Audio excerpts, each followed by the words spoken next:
tutaingia katika masala nambari 9, adabu ya 9. Qala rahimahullahu ta'ala: اغتسال الزوجين معا. اغتسال الزوجين معا, kuoga wanandoa wawili pamoja. اغتسال الزوجين معا, kuoga wanandoa wawili kwa pamoja, yani mume kuoga pamoja na mke. Qala rahimahullahu ta'ala: ويجوز لهما أن يغتسلا معا fi makanin wahidin, na inafaa kwa wao wanandoa wawili an yaghtasila ma'a, kuoga pamoja, fi makanin wahidin, katika sehemu moja, katika bafu moja. Inafaa kwa wao wanandoa hao wawili kuoga pamoja.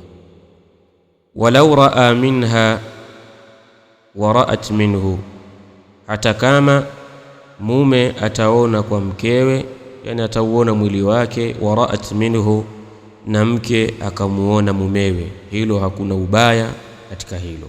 Inafaa kwa wao kukoga wawili hata kama mume ataona sehemu katika mwili wa mwanamke wake na mke kadhalika ataona sehemu katika mwili wa mume wake. Mfahamiana vizuri. Adabu ya 10. Qala rahimahullahu ta'ala: tawaddu'ul junub qabla an-nawm. Tawaddu'ul junub qabla an-nawm, kutawadha kwa mwenye janaba kabla ya kulala. Kutawadha kwa mwenye janaba kabla ya kulala. Qala rahimahullahu ta'ala: wala yanamani junubaini illa idha tawaddaa. Wala yanamani junubaini illa idha tawaddaa, na wala hawalali wanandoa wawili hali ya kuwa ni wenye janaba isipokuwa watakapotawadha. Illa idha tawaddaa, isipokuwa watakapotawadha.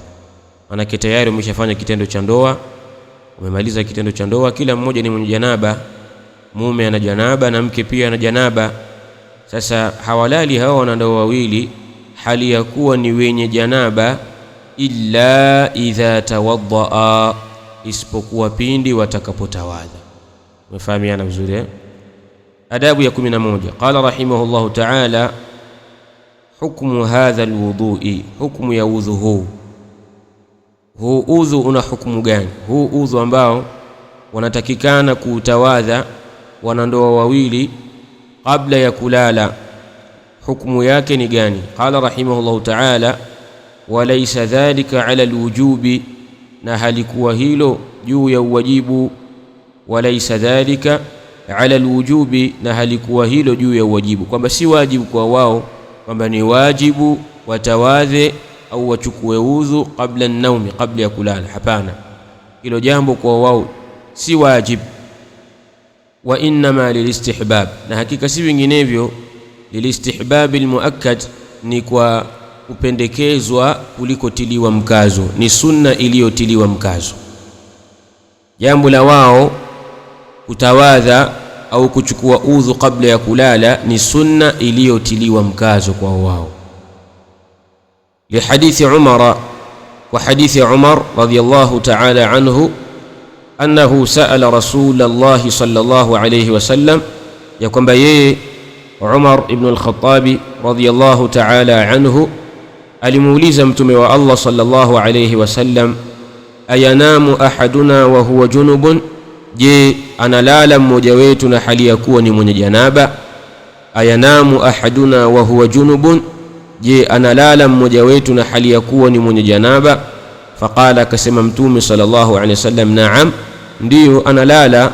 Wayatawaddau inshaa, na atatawadha akitaka, akitaka atatawadha. Hii ikajulisha ala alistihbab, ikajulisha juu ya usunna na kupendekezwa, lakini ni pendekezwa ambalo kwamba ni muakkad, lililotiliwa mkazo. Kwa hivyo ni sunna iliyotiliwa mkazo, jambo la kutawadha wanandoa wawili ambao ni wenye janaba kabla an-naumi, kabla ya kulala, ni jambo ambalo kwamba ni sunna muakkada, ni alistihbab almuakkad. Tumefahamiana vizuri.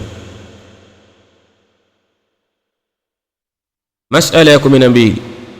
Qala rahimahullahu ta'ala: tayammumul junub badalul wudhu'i. Tayammumul junub badalul wudhu'i, kutayammamu kwa mwenye janaba ambako kuna kuwa ni badali ya udhu. Kutayammamu kwa mwenye janaba, kutayammamu ambako kuna kuwa ni badali ya udhu. Qala rahimahullahu ta'ala, wa yajuzu lahum at-tayammum, na inafaa kwa wao kutayammam, ambayo hii tayammamu inakuwa ni badalul wudhu'i ahyanan, inakuwa ni badali ya udhu wa baadhi ya nyakati.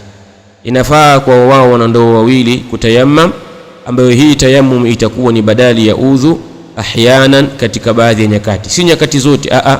Jambo hili lifanyike ahyanan, katika baadhi ya nyakati. Wallahu tabaraka wa taala a'lam.